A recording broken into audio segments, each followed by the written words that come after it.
എന്നിട്ടും റസൂൽ സല്ലല്ലാഹു അലൈഹി വസല്ലം കൈവിട്ടിട്ടില്ല. അള്ളാഹു എന്നെ സംരക്ഷിക്കും. അവസാന വിജയം വൽ ആഖിബത്തു ലിൽ മുത്തഖീൻ, മുത്തഖീങ്ങൾക്കുള്ളതാണ്. അവസാന വിജയം മുഅ്മിനീങ്ങൾക്കുള്ളതാണ്. അതുകൊണ്ട് എന്ത് പ്രയാസം വന്നാലും ഒരിക്കലും നിരാശരാകരുത്, ഉറച്ചു നിൽക്കണം. പ്രത്യേകിച്ച് നമ്മുടെ ഈ മാർഗത്തിൽ ഉറച്ചു നിൽക്കണം.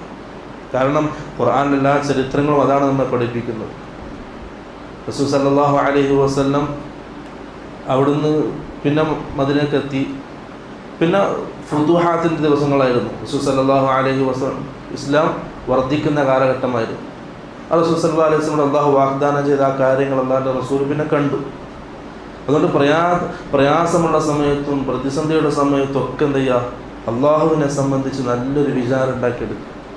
അതാണ് റസൂൽ സല്ലല്ലാഹു അലൈഹി വസല്ലം വഫാത്തിൻ്റെ 3 ദിവസം മുമ്പ് ഈ ഉമ്മത്തിനോട് പറഞ്ഞത്, ലാ യമൂതന്ന അഹദുക്കും ഇല്ലാ വഹുവ യുഹ്സിനു